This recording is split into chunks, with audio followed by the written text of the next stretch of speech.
Rain pelted the windows of Thaddeus Kingsley's Manhattan office as Bella Kingsley stared at the man across from her father's desk, her fingers digging into the leather armchair.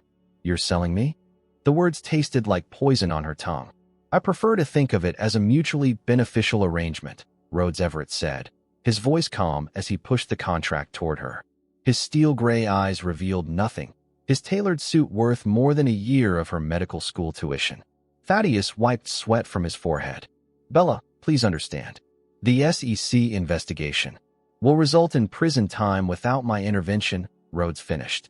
20 years, minimum, unless we proceed with this arrangement. A week ago, Bella had been preparing for her final year at Columbia Medical School. Now, her father's empire was crumbling under accusations of fraud and embezzlement, their assets frozen, and her future hanging by a thread. "And all you want is me?" Bella's voice cracked. "Marriage," Rhodes clarified, unbuttoning his suit jacket as he sat back. "And an heir. Nothing more complicated than that." At 35, Rhodes Everett had built the Everett Enterprises into a global titan of technology and pharmaceuticals. His face graced magazines, his name whispered in boardrooms with reverence and fear. And now he wanted her. "What about my medical career?" Bella asked, her dream of becoming a cardiologist flickering like a dying flame. "You'll have access to the best medical facilities as Mrs. Everett. Consider it a lateral move." Thunder cracked outside as Bella flipped through the contract. 12 pages of clinical terms governing her life, her body, and her future. "And after you have your heir, you'll be well provided for. A generous settlement, shared custody." "This isn't the 1800s, Bella snapped. "People don't arrange marriages for business purposes anymore." Rhodes checked his watch. "Platinum, understated.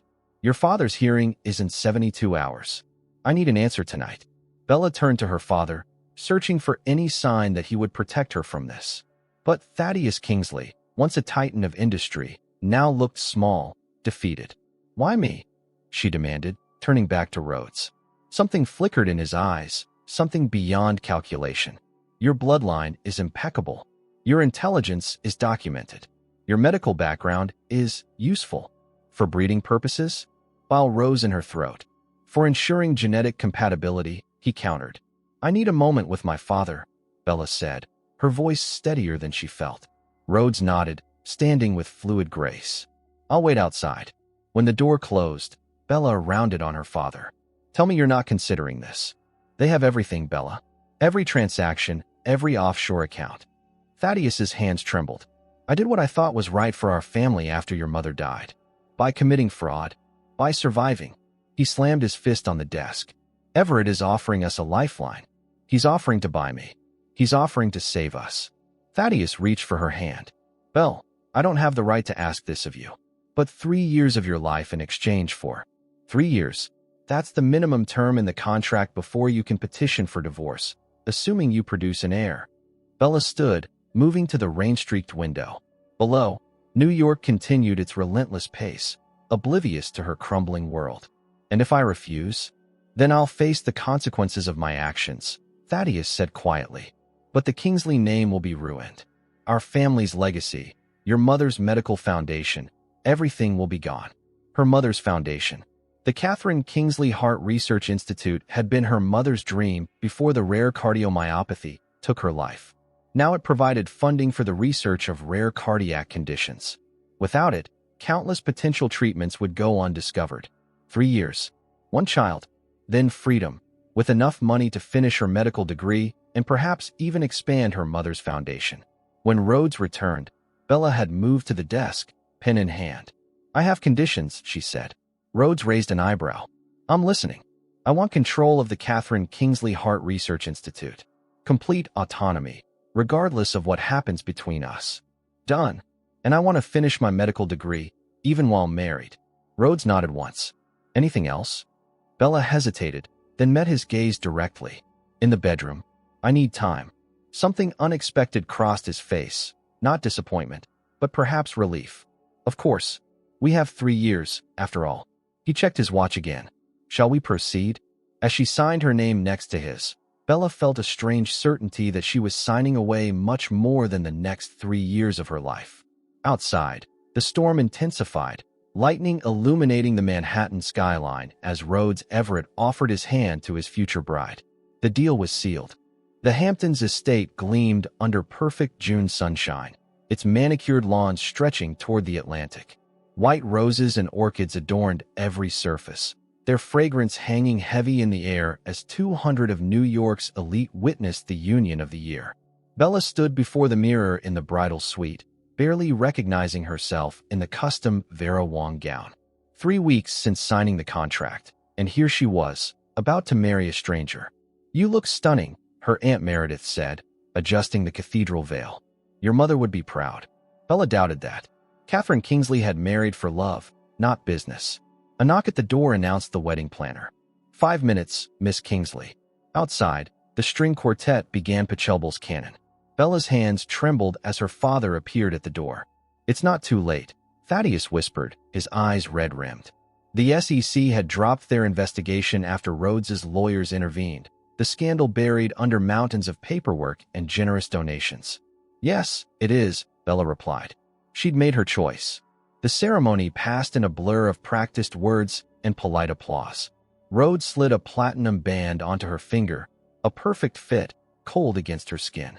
When the minister pronounced them husband and wife, Rhodes leaned in for the obligatory kiss, his lips brushing hers with surprising gentleness. "Smile," he murmured against her ear as cameras flashed. "The world is watching." The reception stretched into evening, a parade of champagne toasts and calculated conversations. Bella played her part, accepting congratulations from people who'd never met her before today. "Quite the catch," whispered a silver-haired woman, her diamonds catching the light.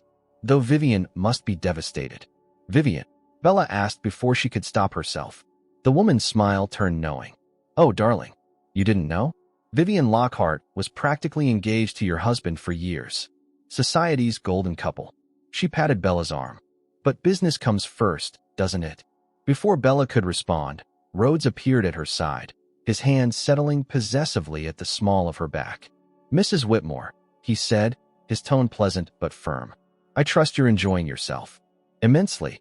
The woman's smile never reached her eyes. "I was just getting acquainted with your bride." "How thoughtful." Rhodes's fingers pressed slightly against Bella's spine. "If you'll excuse us, I believe it's time for our first dance." As he led her to the dance floor, Bella asked, "Who is Vivian Lockhart?" Rhodes's jaw tightened almost imperceptibly. "Ancient history, not according to Mrs. Whitmore. Society gossip." His hand settled on her waist as the music began. "Nothing more." Bella looked up at him, studying the careful neutrality of his expression. "You were going to marry her." "I considered it," he conceded, guiding her effortlessly across the floor. "It didn't work out." "Why?" Rhodes's eyes met hers, something unreadable in their depths. "She wanted the Everett name more than she wanted me. Unlike me, who didn't want either," Bella said before she could stop herself. To her surprise, Rhodes laughed, a genuine sound that transformed his face. "Touché, Mrs. Everett." The laugh disarmed her, revealing a glimpse of the man beneath the billionaire facade. Hours later, a sleek helicopter carried them from the reception to a private airstrip where Rhodes's Gulfstream waited to take them to Martha's Vineyard. "Not the typical honeymoon destination," Bella observed as they boarded. "I own a property there. Private, secure." Rhodes settled into his seat, loosening his tie. "We'll have a week before returning to the city." The island house proved to be an understated masterpiece of glass and cedar perched on a bluff above the Atlantic. A full staff had prepared the residence, but Rhodes dismissed them after arrival, preferring privacy. As night fell, Bella stood on the deck watching waves crash against the rocks below, the salt air tangling her hair. She'd changed from her wedding gown into a simple silk dress, her bare feet cold against the wooden planks. "I've had the staff prepare the East Wing suite for you," Rhodes said, appearing behind her with 2 glasses of bourbon. He offered one to her. "Your things have been unpacked." Bella accepted the drink, their fingers brushing momentarily. "The East Wing. I thought you might appreciate your own space." He leaned against the railing, his profile sharp against the darkening sky. Given the circumstances, relief and an unexpected twinge of something else mingled in her chest. "Thank you." Rhodes nodded, sipping his bourbon. "We should discuss expectations for our return to New York." 3 years, 1 heir, Bella recited, the contract terms etched in her memory, and a convincing public performance. Yes. He turned to face her, moonlight silvering his features. But there's something you should know. Something not in the contract. Bella tensed. What? Rhodes set his glass down, his movements deliberate. I'm dying, Arabella. The world seemed to still around them. Ocean sounds fading to white noise. What? Hypertrophic cardiomyopathy. A rare variant. Progressive and, in my case, terminal. His voice remained steady, as if discussing a business forecast. I have approximately 3 years. The medical term hit Bella like a physical blow. The same condition that had taken her mother. That's why you want an heir so quickly, she realized.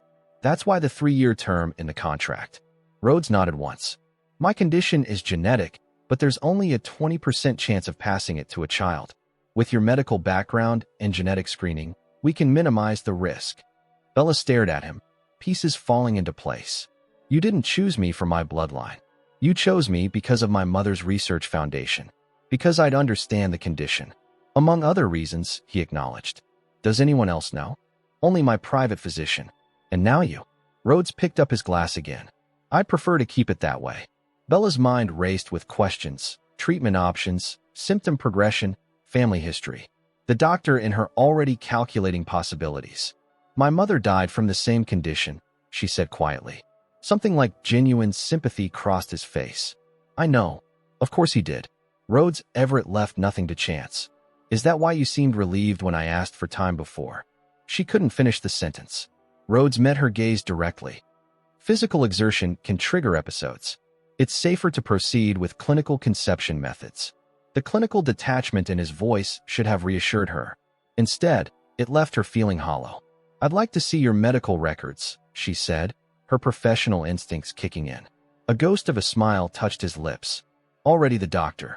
If we're going to have a child, I need to understand exactly what we're dealing with. Rhodes studied her face in the moonlight, then nodded. Fair enough. We'll discuss it tomorrow. He finished his bourbon and set the glass aside. Good night, Arabella. As he turned to leave, Bella called after him. Why tell me this now? Rhodes paused, his back to her. Because whatever else this marriage may be, I won't build it on lies. With that, he disappeared into the house, leaving Bella alone with the waves and the knowledge that she'd just legally bound herself to a dying man. The first 3 days of their honeymoon established a careful routine.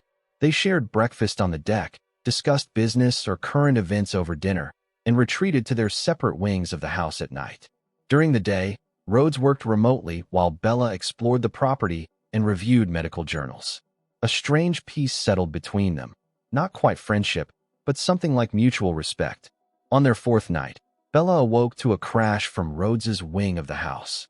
She sat up, disoriented in the unfamiliar darkness, before another sound, glass shattering, propelled her from bed. Rhodes? She called, hurrying down the hallway connecting their suites. No answer. His bedroom door stood ajar. Inside, a lamp lay broken on the floor, and Rhodes was collapsed beside it, one hand clutching his chest, the other gripping the edge of the nightstand. Rhodes. Bella rushed to him, doctor's instincts overriding everything else. His skin was clammy, his breathing labored. Pills, he gasped. Bathroom cabinet. Bella sprinted to the in-suite bathroom, yanking open the mirrored cabinet. Among expensive colognes and toiletries sat an unmarked prescription bottle. She grabbed it along with a glass of water and returned to find Rhodes struggling to sit up. Here, she said, shaking out a pill and pressing it into his palm. Under your tongue. Rhodes complied, his hand trembling. Bella counted his pulse, rapid and irregular, while monitoring his breathing. 2 minutes passed in tense silence before his color improved slightly. Should I call an ambulance? She asked. Rhodes shook his head. It's passing. Happened before. How often? Bella demanded. Monthly. Sometimes more. He closed his eyes briefly. Getting worse. Bella helped him onto the bed, stacking pillows behind him for better breathing. You should be on continuous monitoring. Would defeat the purpose of keeping it private, he said, his voice stronger but still strained. Bella retrieved her medical bag from her room and returned to take his blood pressure. 165/95. Too high. It'll normalize. Always does. Until the time it doesn't, she countered, pulling her stethoscope from the bag. Rhodes watched her with an intensity that had nothing to do with his condition. You came prepared. Medical student. I don't go anywhere without basics. She placed the stethoscope against his chest. Breathe normally. The distinctive murmur confirmed what she already knew. Severe hypertrophic cardiomyopathy with significant outflow obstruction. Exactly what had killed her mother. When were you diagnosed? She asked, removing the stethoscope. 3 years ago. Started with palpitations during board meetings. His breathing had steadied, but exhaustion lined his face. Thought it was stress. Bella nodded, remembering her mother's similar dismissal of early symptoms. Family history. Father died of supposed heart attack at 42. Looking back, probably same condition. Bella stood and switched on the bedside light that remained intact. For the first time, she noticed the medical books and journals scattered across his desk, all focused on cardiomyopathy. Her specialty. You've done your research, she observed. Know your enemy, Rhodes replied, following her gaze. Not that it's helped much. Bella moved to the desk, picking up a medical journal open to an article about experimental stem cell therapies. Her own copy of the same journal sat in her room, dog-eared at the same page. You've seen the latest trials from Munich? She asked. Rhodes nodded. Promising, but years from clinical application. Not necessarily, Bella said thoughtfully. I know one of the researchers. They're accelerating the timeline. Something like hope flickered across Rhodes's face before he controlled it. Even so, my condition is too advanced. Bella turned to face him fully. Let me see your full medical records. It's the middle of the night. Tomorrow, then. Everything, scans, blood work, genetic profiles. Her tone left no room for argument. If we're having a child together, I need to know exactly what we're dealing with. Rhodes studied her for a long moment. You thought I married you for your family name and your body. But it was your mind I wanted all along, Dr. Kingsley. The frank admission startled her. I'm not a doctor yet. A technicality. He shifted, wincing slightly. Why cardiology? Bella hesitated, then sat in the chair beside his bed. My mother. After she died, I wanted to understand what took her from us. Then I wanted to make sure it never happened to anyone else. Noble. Necessary, she corrected. The Catherine Kingsley Foundation wasn't just about honoring her memory. It was about finding answers. Rhodes nodded slowly. And now you have a living case study. The clinical detachment in his voice didn't match the vulnerability in his eyes. That's not how I see this, Bella said quietly. No. Rhodes raised an eyebrow. What do you see, then? Before she could answer, Rhodes's phone buzzed on the nightstand. He glanced at it, his expression darkening. Everything okay? She asked. Business, he said shortly, setting the phone aside. But Bella had glimpsed the name on the screen, Vivian. An uncomfortable silence settled between them. Finally, Rhodes sighed. You should get some rest. I'm fine now. You shouldn't be alone after an episode like that. I've managed before. Well, now you don't have to. Bella stood and dragged the armchair closer to the bed. I'll stay. Rhodes looked like he wanted to argue, but exhaustion was clearly winning. Stubborn, he murmured. You have no idea, Bella replied, settling into the chair. She watched as Rhodes's breathing evened out, his features softening in sleep. In unconsciousness, the hard lines of power and control disappeared, revealing a man perhaps more vulnerable than he'd ever allow anyone to see while awake. On the nightstand, his phone buzzed again with another message from Vivian. Bella ignored it. Instead, her attention was drawn to the leather-bound journal beneath it, open to a page filled with precise handwriting. Medical notes, daily tracking of symptoms, medication responses, and episode triggers. Rhodes Everett might project invulnerability to the world, but in private, he was fighting for his life with methodical determination. Bella reached for her own phone and sent a message to her research contact in Munich. It was time to call in some favors. By morning, Rhodes found her asleep in the chair, medical journals spread across her lap, notes scrawled in margins. He watched her for a long moment before quietly retrieving a blanket to drape over her shoulders. Outside, the sun rose over Martha's vineyard, casting the room in golden light. For the first time since his diagnosis, Rhodes felt something dangerous stir in his chest that had nothing to do with his failing heart. Hope. 2 months into their marriage, Bella and Rhodes settled into a rhythm that surprised them both. Their Manhattan penthouse, a glass and steel monument overlooking Central Park, became the stage for their carefully choreographed life together. Rhodes had kept his word about her medical studies. Bella returned to Columbia 3 weeks after their honeymoon, ignoring the whispers that followed her through hallways. Mrs. Everett playing student. Trophy wife with a hobby. The words stung, but her perfect exam scores silenced most critics. At home, she converted one of the spare bedrooms into a study filled with medical texts and research papers. Rhodes often found her there late at night, surrounded by journal articles and medical scans, his medical scans. She'd become obsessed with his condition, connecting with specialists across the globe, pursuing treatments most doctors had dismissed as theoretical. For his part, Rhodes found himself drawn to her determination. He'd bring her coffee during late-night research sessions, discussing treatment possibilities with a frankness he couldn't share with anyone else. These midnight conversations stripped away their public personas, leaving just Rhodes and Bella, two minds united against an invisible enemy. "You should be sleeping," Rhodes said, entering her study with 2 mugs of tea. It was past midnight, and she'd been reviewing his latest echocardiogram results. "So should you," Bella replied, accepting the tea gratefully. "Board meeting tomorrow, isn't it?" Rhodes nodded, settling into the chair across from her desk. "Quarterly projections. Nothing exciting." "Liar. The Nakamura acquisition is up for vote." Bella smiled at his surprised expression. "I read the business section. Keeping tabs on your husband's empire?" Rhodes asked, his tone light but curious. "Know your allies," she replied, echoing his earlier sentiment about enemies. "Are we allies now?" The question hung between them, more intimate than either had intended. "We signed a contract," Bella said carefully. "Yes, we did." Rhodes's expression revealed nothing. "Any progress with the Munich team?" Bella allowed the subject change. "They're interested in your case. The combination of genetic markers is unusual." "That sounds ominous." "Actually, it could be promising." Bella stood, moving to the corkboard where she'd mapped out various treatment approaches. "Your specific mutation means traditional treatments fail faster, but it might make you an ideal candidate for the new stem cell protocol." Rhodes studied the complex diagram she'd created. "You should have been a research scientist." "Who says I won't be?" Bella challenged. "After the 3 years are up." "After," Rhodes repeated, the word hollow. They both knew the likelihood of him seeing the end of their contract. Bella's phone chimed with a message. She checked it, her expression brightening. "Dr. Weber from Johns Hopkins agreed to review your case.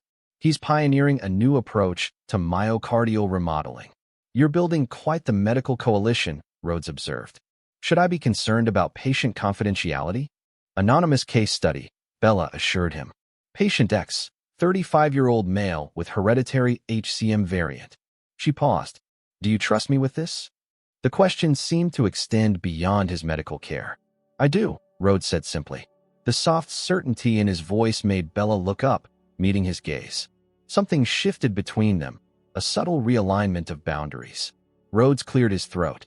"There's something else we should discuss." He placed a leather portfolio on her desk. "The fertility clinic called. They've completed the genetic screening of my samples and are ready whenever you are." Bella stared at the folder, their arrangement suddenly crystallized in clinical documentation. "I see. The contract stipulates 18 months, Rhodes continued, his voice neutral. "But there's no rush." Bella opened the folder, scanning the medical details. "Your count is low," she noted professionally. "Side effect of the medications." "Yes. The doctor suggested we consider embryo selection given the genetic complications." Bella nodded, medical training overriding personal discomfort. "Multiple embryos, screened for the HCM marker, then implantation of healthy ones." She looked up. "That would be the safest approach." "For the child, yes. And for me," Bella added. "My mother's pregnancy exacerbated her condition. If the same factors are present in mine." Rhodes leaned forward. "If there's any risk to you, we can explore other options. Surrogacy, perhaps." His immediate concern surprised her. "You need an heir. Not at your expense." Rhodes's tone was firm. "The contract can be amended." Before Bella could respond, the elevator chimed, announcing a visitor. They exchanged confused glances. It was after midnight, and the doorman hadn't called up. Rhodes moved to the security panel, tapping the screen to reveal the elevator camera feed. His expression hardened instantly. "Who is it?" Bella asked. "A ghost from the past," Rhodes replied, setting down his mug. Perhaps you should retire for the night.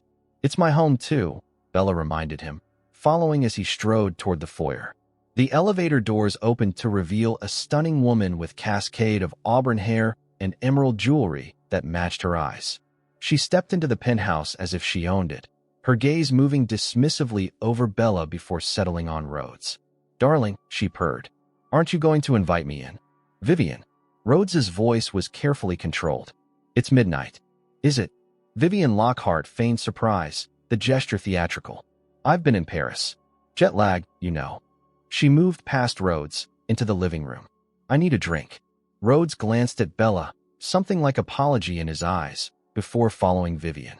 Bella stood frozen in the hallway, suddenly aware of her rumpled Columbia sweatshirt and leggings. Vivian, by contrast, looked ready for a fashion shoot in a black designer dress that revealed more than it concealed.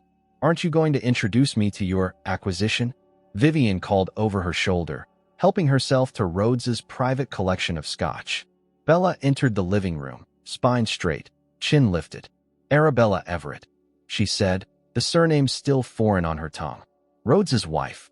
"Of course you are, darling," Vivian smiled, teeth gleaming like a predator's. "For now." Rhodes stepped between them. "Vivian, why are you here?" "The Nakamura deal, naturally." She sipped her scotch. "Daddy sent me to ensure you're not making another impulsive decision." Her gaze flicked to Bella meaningfully. "The Lockhart Group's 10% stake doesn't entitle you to private consultations," Rhodes said coldly. "No, but our history does." Vivian set down her glass. "Board meeting tomorrow. I'll need the latest projections." "My office." 9 a.m. Rhodes moved toward the elevator. "Tonight is not convenient." "It never is anymore." Vivian's smile turned brittle. She turned to Bella, who had remained silent throughout the exchange. "Enjoy him while you can, Mrs. Everett." Rhodes has always had a short attention span for his toys. Before Bella could respond, Rhodes took Vivian's arm firmly. "Enough. I'll see you tomorrow." At the elevator, Vivian leaned up to kiss Rhodes's cheek, lingering deliberately. "Just like old times," she murmured, loud enough for Bella to hear. When the elevator doors closed, Rhodes turned to find Bella watching him, her expression unreadable. "I apologize for that," he said, returning to the living room. "Vivian lacks boundaries." "So I gathered." Bella collected the abandoned glass. "Old girlfriend." "Old mistake," Rhodes corrected. "Her father and I have business interests that occasionally align, and personal interests that clearly did as well." Rhodes looked at her sharply. "Are you jealous, Arabella?" "Of course not," Bella replied too quickly. "Our arrangement is clear." "Perfectly clear." Rhodes's tone matched her detachment. "Though perhaps we should discuss appearances." Vivian's visit highlights the need for a more convincing public narrative. "What did you have in mind?" "Dinner parties. Charity events. More photographs together." Rhodes listed each item dispassionately. "The society pages are beginning to question our separate schedules." Bella nodded slowly. "The devoted couple." "Precisely. Will Vivian be a regular presence in our performance?" Bella asked, unable to keep the edge from her voice. Something like satisfaction flickered in Rhodes's eyes. "Does that prospect bother you?" "Only from a logistical standpoint," Bella lied. "Coordinating 3 schedules would be challenging." Rhodes stepped closer, close enough that Bella could smell his cologne mingled with the faint antiseptic scent of the hospital where he'd undergone tests that morning. "Vivian is a complication I intend to minimize," he said quietly. "But her father's investment in Everett Enterprises makes complete severance difficult." "I understand business," Bella assured him, "just as I understood what I was signing up for." Rhodes studied her face. "Did you?" "I sometimes wonder if either of us truly did." The question lingered between them, charged with unspoken possibilities. Bella was suddenly acutely aware of how rarely they touched, how carefully they maintained the physical distance specified in their contract. "I should get back to work," she said, stepping away. "Dr. Weber will expect my email by morning." Rhodes nodded, the moment broken. "Don't stay up too late." "Medical advice?" Bella asked with a small smile. "Concern," Rhodes corrected. "Sleep deprivation impairs cognitive function, and I need your mind at its best." He paused at the doorway. "For both our sakes." Later, alone in her study, Bella found herself staring at the fertility clinic documents, Vivian's words echoing in her mind. "Enjoy him while you can." What neither woman had acknowledged was the brutal timeline they were all aware of. 3 years in the contract. 3 years in Rhodes's prognosis. The clock was ticking on whatever this arrangement was becoming. And despite her best efforts to maintain professional detachment, Bella was beginning to fear that when time ran out, she might lose more than just her convenient alliance. Your father was set up. Bella looked up from her breakfast to find Rhodes standing in the doorway of their kitchen, tablet in hand. 6 months into their marriage, she'd grown accustomed to his abrupt conversation starters. What? She set down her coffee. Rhodes crossed to the table, sliding the tablet toward her. The SEC investigation that ruined your father. It wasn't random. The screen displayed financial records, transaction logs, offshore account details, email correspondence. Bella scrolled through them, medical training helping her spot patterns in the dense information. How did you get these? I have a team investigating irregularities in several market sectors. Rhodes poured himself coffee. These came up during a review of competing pharmaceutical interests. Bella studied the highlighted names. Maxwell Sterling? The name sounds familiar. It should. Sterling Pharmaceuticals is our main competitor in cardiac treatments. Rhodes sat across from her. And your father served on their board before starting Kingsley Innovations. Pieces clicked into place in Bella's mind. You think Sterling orchestrated my father's downfall? I don't think it. I know it. Rhodes's voice held cold certainty. Those transfers your father was convicted for? They were initiated using credentials stolen during a security breach Sterling engineered. But why? Bella stood, pacing the kitchen. Dad left Sterling's board 15 years ago. Why target him now?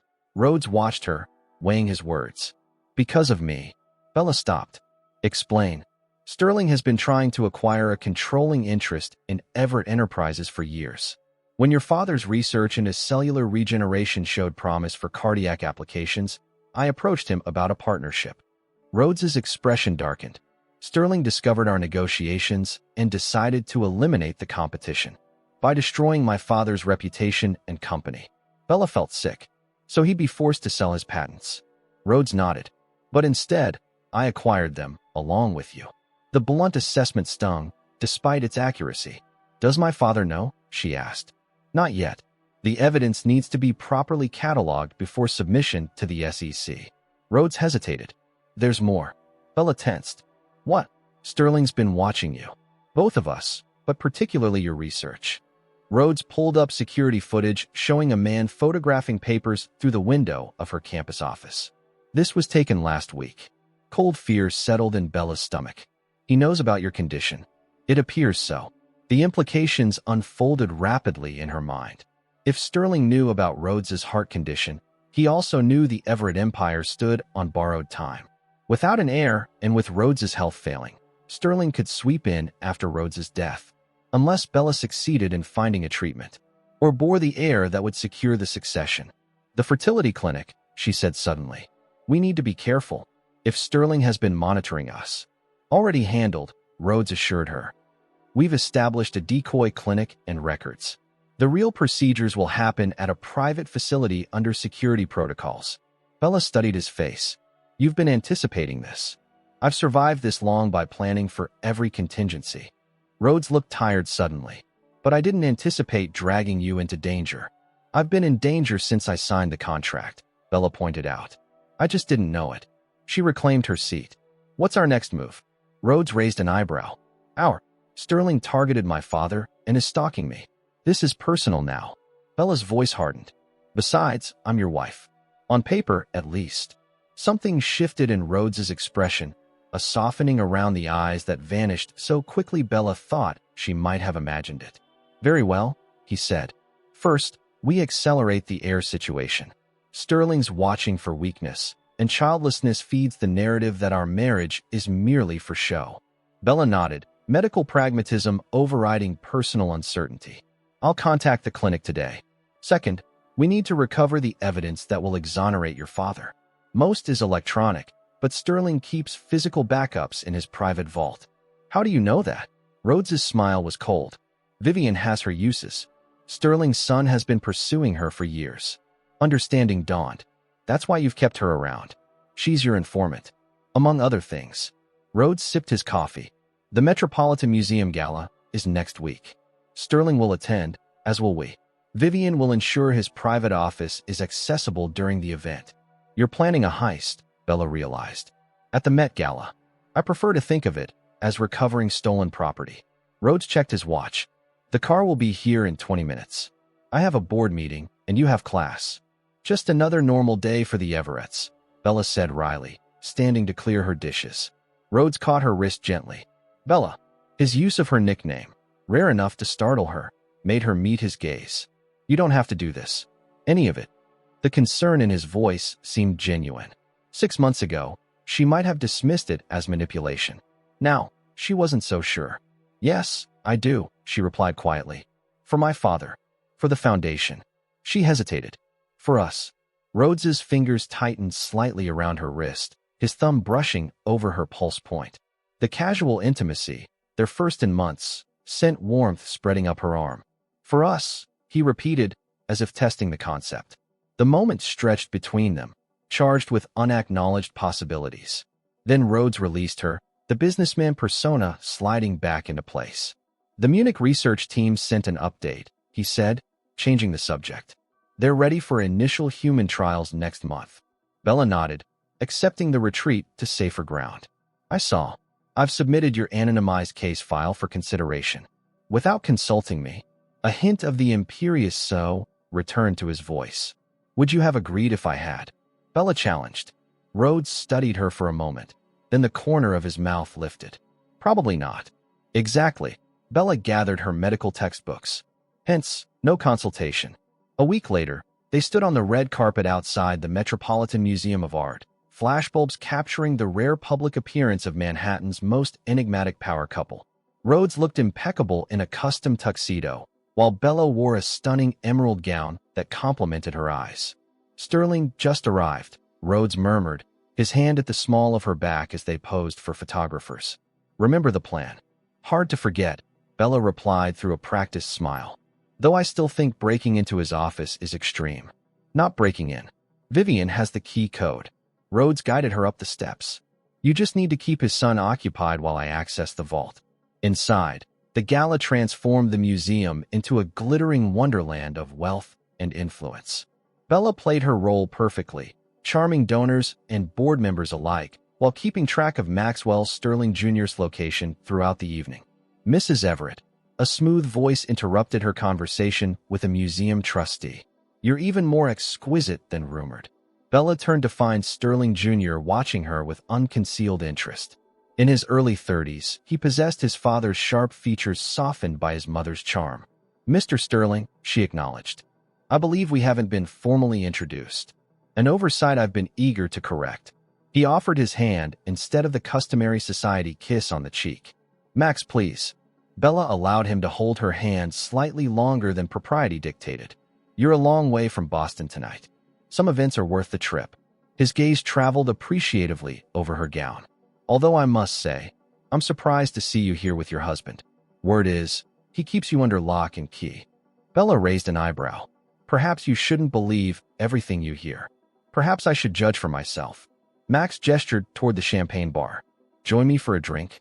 I'm fascinated by your work with the Kingsley Foundation.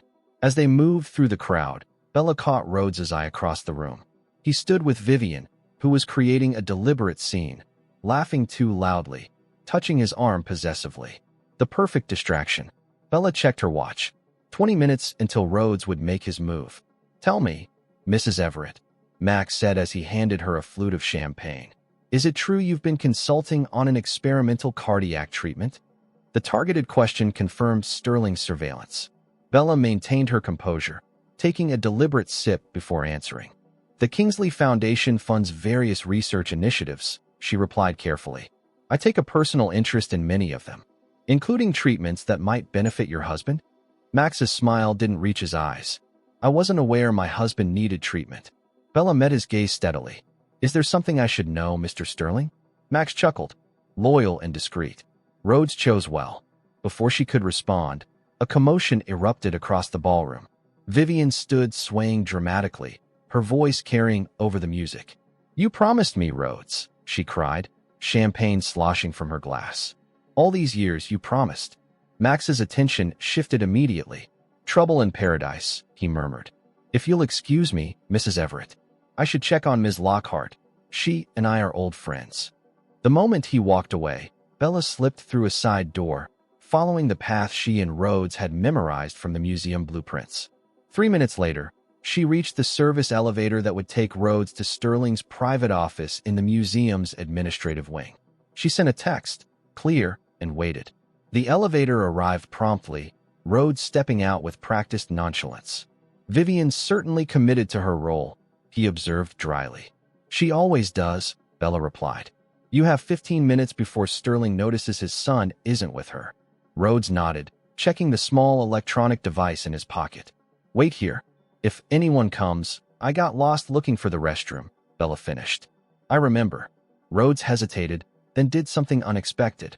He leaned forward and kissed her, not the careful public performances they perfected, but something genuine. Brief, yet undeniably real. For luck, he said quietly, then disappeared down the hallway. Bella touched her lips, the lingering warmth of his mouth, both surprising and disconcerting. When had their performances begun feeling less like acting?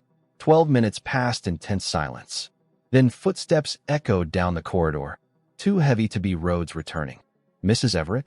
Maxwell Sterling Sr.'s voice carried the authority of a man accustomed to command. What a surprise. Bella turned, heart racing but expression composed. Mr. Sterling, I was just looking for the ladies' room.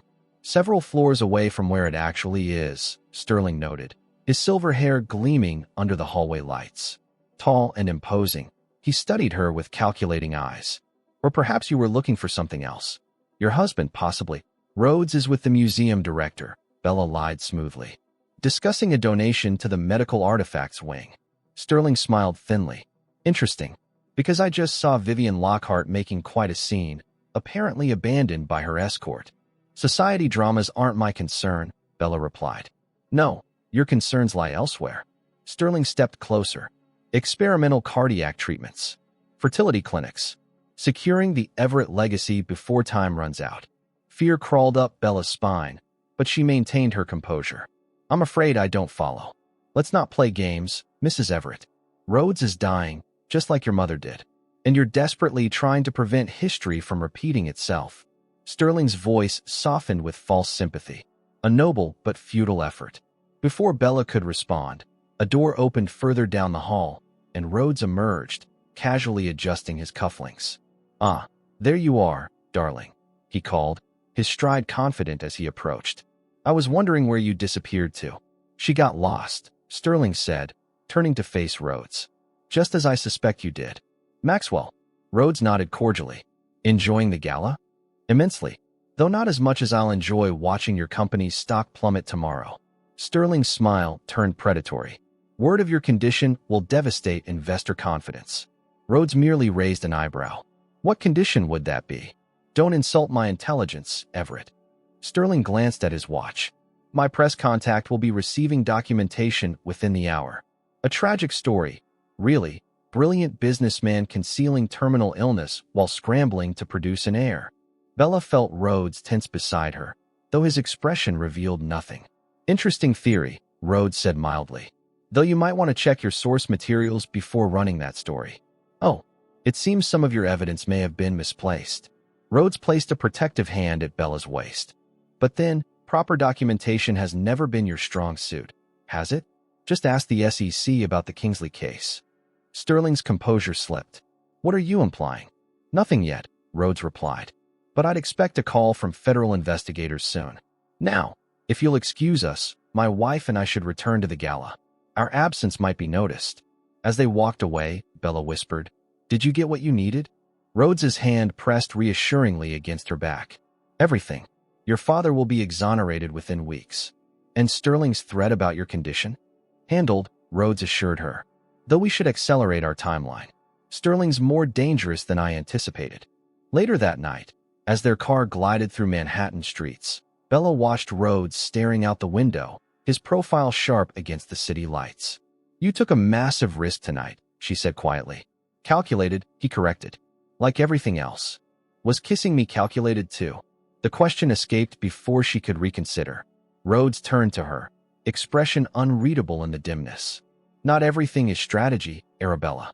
The simple admission hung between them as the car continued toward home, neither quite ready to explore what it might mean. 8 months later, everything changed. The headlines broke on a crisp autumn morning. Sterling Pharmaceutical CEO indicted on fraud charges. Thaddeus Kingsley's name featured prominently in the articles, his reputation on the path to restoration. But Bella couldn't celebrate. Rhodes had collapsed during a board meeting 3 days earlier and hadn't left the hospital since. The experimental treatment is our only option, she insisted, pacing the private hospital suite where Rhodes lay connected to monitoring equipment. His condition had deteriorated rapidly after a series of arrhythmic episodes. Dr. Lena Weiss, the cardiac specialist from Munich, shook her head. The protocol isn't ready for cases this advanced. The risks are better than certainty of death, Bella finished. His ejection fraction is below 20%. Conventional treatments have failed. Rhodes watched the exchange silently, his once commanding presence diminished by illness. It's not just the procedure's experimental nature, Dr. Weiss said carefully. It's the recovery. He would need constant monitoring, total isolation from stressors. I can provide that, Bella said firmly. Bella. Rhodes's voice was weaker than she'd ever heard it. A word alone, please. When Dr. Weiss left, Rhodes gestured for Bella to sit beside him. The procedure won't work, he said simply. You don't know that, Bella argued. The preliminary results. My case is too advanced. Rhodes took her hand, his fingers cold. We've known this was coming. Bella fought back tears. I'm not accepting that. You have to. Rhodes squeezed her hand. Sterling's still a threat, despite the indictment. His son has taken control of their company, and he's every bit as dangerous as his father. I don't care about Sterling right now. You should. Once I'm gone. Don't, Bella interrupted. Once I'm gone, Rhodes continued firmly. They'll come after you and everything we've built. The foundation, the company, the treatments you've developed. Bella shook her head. Why would they target me? Because you know too much. About their methods, their research theft. Rhodes's expression hardened. And because we succeeded where they couldn't. Understanding dawned slowly. The embryo. Their fertility treatments had worked on the 3rd attempt. A healthy embryo, free of the HCM marker, waited in cryogenic storage. Due to Rhodes's deteriorating health, they delayed implantation, but the heir to the Everett empire technically existed. The board doesn't know, Rhodes said. Only Dr. Chun at the fertility clinic. If Sterling discovers it, he'll try to eliminate the threat to his takeover plans, Bella finished. Rhodes nodded. You need to disappear. Take the foundation research and go somewhere safe until the child is born. Without you. Bella's voice broke. That wasn't our agreement. No, Rhodes admitted. But plans change. Not this one. Bella stood abruptly. I'll speak with Dr. Weiss again. The treatment has potential. We just need to modify the protocol for your specific condition. Bella, stop. Rhodes's tone was gentle but firm. You're a brilliant doctor, but you can't save everyone. Some conditions are terminal. I refuse to accept that. Bella gathered her notes. My mother's condition was considered terminal too. If she'd had access to these treatments, she still would have died, Rhodes said softly.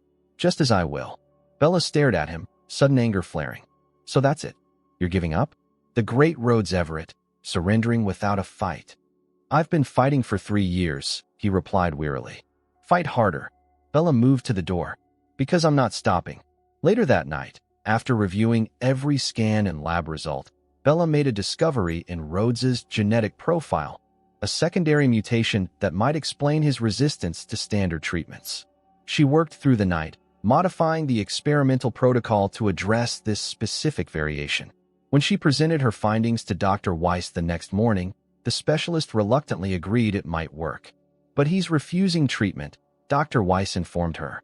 He signed AMA papers this morning. What?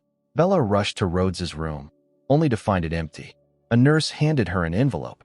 Mr. Everett left this for you. Inside was a letter in Rhodes's precise handwriting. Arabella, by the time you read this, I'll be gone from the hospital. Don't try to find me. This separation is necessary to protect you and our future child. Sterling's operatives are watching the hospital, waiting for news of my death to trigger their takeover plan. I've arranged for you to be taken to our property in Cape Cod. The staff there are loyal and discreet.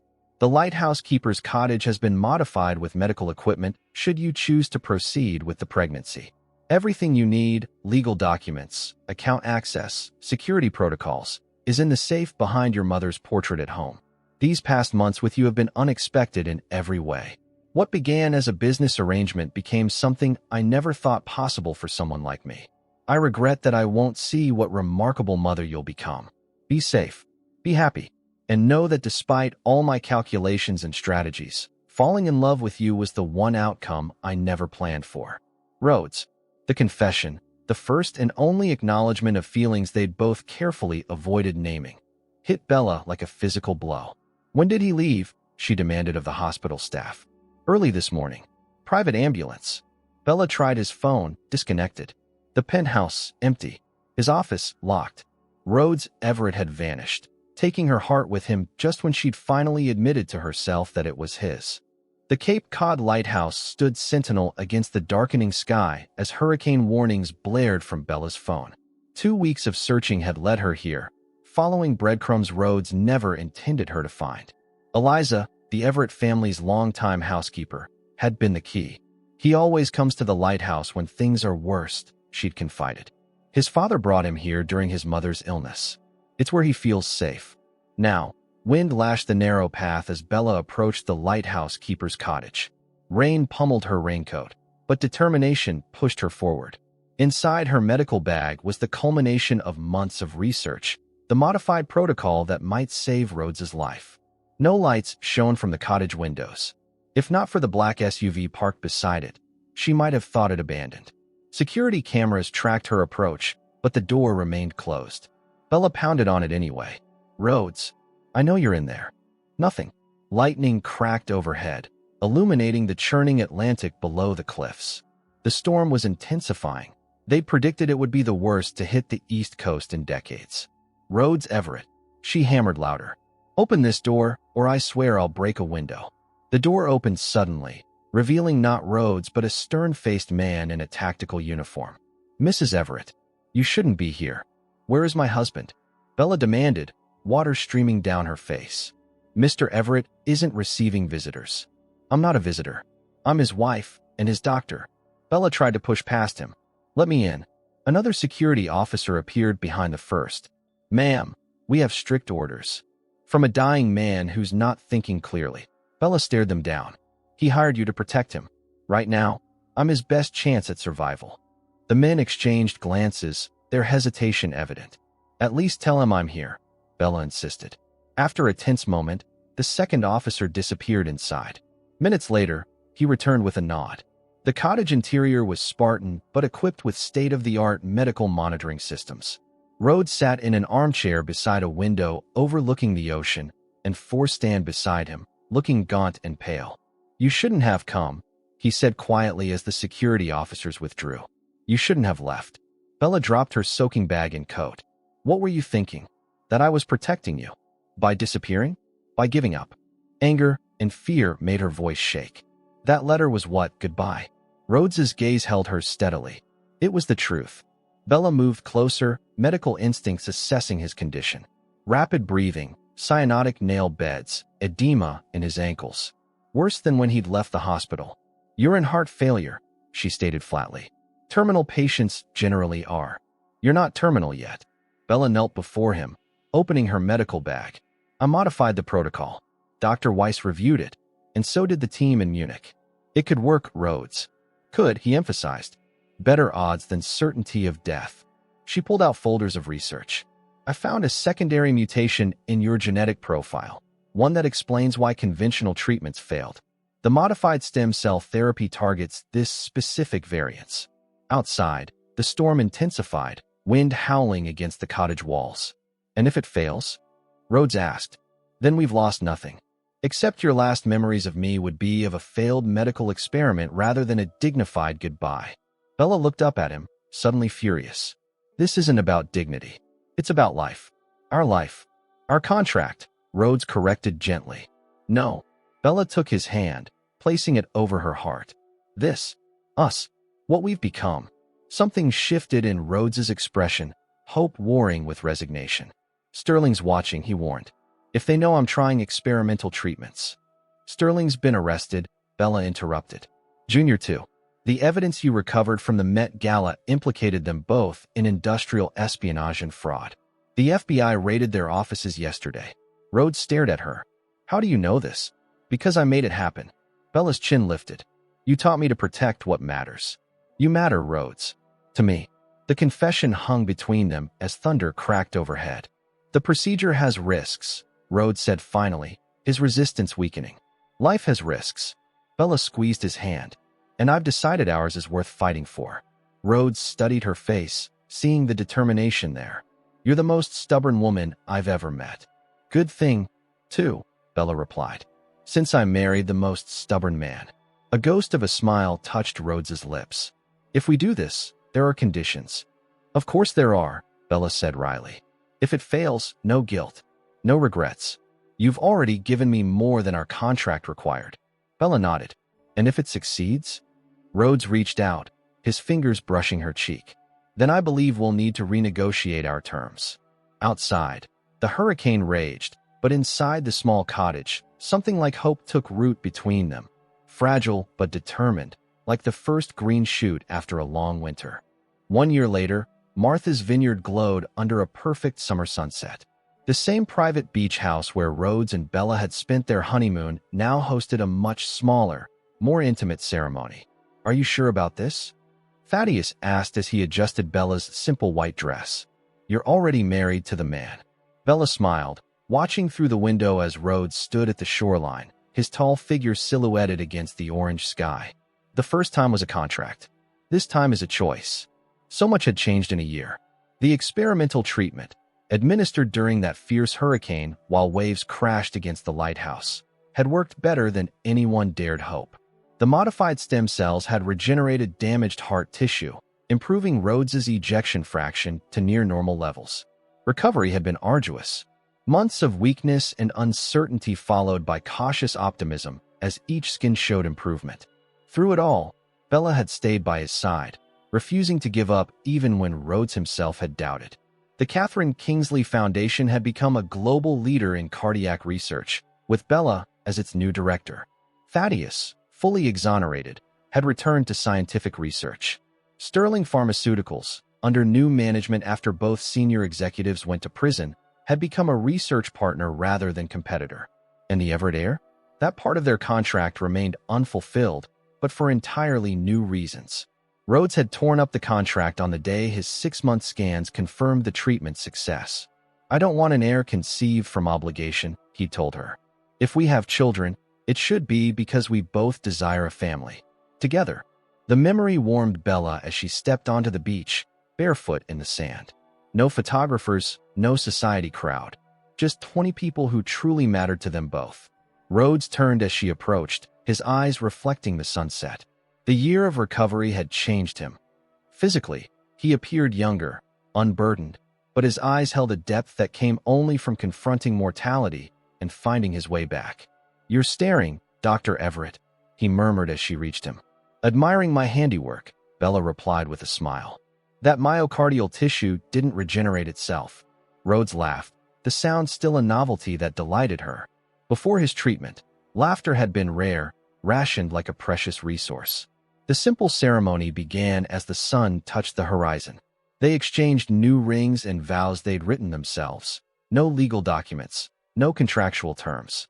I came to you as a business proposition, Rhodes said, holding her hands in his. Calculating risks and benefits with the precision that built my empire. But you rewrote the equation, Arabella. You showed me that the heart is more than an organ to be monitored and measured. It's where we hold what truly matters. His voice, once so controlled, wavered slightly. You fought for my life when I had surrendered it. Now every beat of my heart belongs to you, freely given, no contracts required. Bella blinked back tears as she spoke her own vows. I agreed to marry you to save what I thought mattered, my father's reputation, my mother's legacy. But in saving you, I found what truly matters to me. She placed her hand over his heart, feeling its strong, steady rhythm. This second chance isn't just yours, it's ours. Whatever the future holds, we face it together, not as a business arrangement, but as partners who chose each other when it mattered most. As the stars appeared above them, they sealed their renewed commitment with a kiss that held none of the hesitation of their first. This was no performance for cameras or society pages, just the honest connection between two people who had found love in the most unexpected arrangement. Later, as their small gathering celebrated in the beach house, Rhodes led Bella away from the crowd to the deck where, a year earlier, he had confessed his terminal diagnosis. "I have something for you," he said, producing a small box. Inside lay not jewelry, but a key. "What's this?" Bella asked. "The key to the lighthouse keeper's cottage." Rhodes's expression grew serious. "I've donated the main estate to the foundation for a research facility, but I kept the cottage." As a reminder, Bella understood immediately. The place where she had found him, where they had fought the storm together, both literal and metaphorical. "It's perfect," she said softly. Rhodes took her hand, his thumb tracing her wedding band. "There's something else we should discuss." "The heir," Bella guessed. He nodded. "Our agreement specified one." "We tore up that agreement," she reminded him. "True." Rhodes smiled, the expression transforming his face in ways that still surprised her. "But I find I'm still interested in the possibility." Without contractual obligations, Bella stepped closer, wrapping her arms around his waist. "Purely for personal reasons?" "Entirely personal," he confirmed, holding her gaze. "Though the board would be relieved." "Always the CEO," Bella teased. "Not always," Rhodes countered, pulling her closer. "Right now, just a man who never expected to have a future, much less one with someone who sees past every wall I built." As moonlight replaced the sunset, they remained on the deck, planning a future neither had believed possible when they first stood in that same spot.